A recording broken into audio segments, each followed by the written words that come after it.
आया MNAs को उठा के ले गया। मज़े की बात है कि वो जो लोग आए थे मास्क में लाइट ऑफ करके, उनको ये इन्फॉर्मेशन भी थी जिस तरह पेशावर में हुआ था 9 मई को, कि पहले से बिजली कहाँ से ऑफ करनी है, गैस कहाँ से, पानी कहाँ से, ताकि आग शाग ना लगे। इतनी तो इन्फॉर्मेशन उनको थी। मैं इस असेंबली में 7 साल से, मुझे तो कुछ नहीं पता।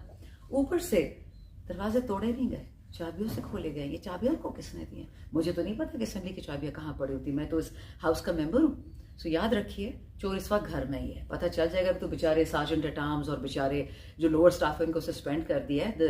लेकिन जब पता चलेगा कि वो 3 इब्लीस कौन थे जिन्होंने मिलकर ये ऑपरेशन करवाया असेंबली में, और स्पीकर को नहीं पता, ये लोग स्पीकर की नौकरी भी तो खराब कर रहे हैं। कल स्पीकर साहब ने बड़ा डिस्पॉन्डेंट होकर कहा on the floor of the house की जिस तरह बातें हो रही है, मुझे लगता है मैं भी इस्तीफा दे ही दूँ। और हम उनसे बहुत खुश हैं, वो अपनी कोशिश कर रहे हैं, वो बहुत प्रेशर डाल रहे हैं। देखिए, वो जादूगर नहीं है कि 1 सेकंड में सब कुछ ठीक कर दे, लेकिन हम उनकी इज्जत करते हैं कि वो सख्त वक्त में वो पाकिस्तान के साथ और पार्लियामान के साथ खड़े हुए, ना खड़े हों PTI के साथ, लोगों के साथ तो खड़े हों ना।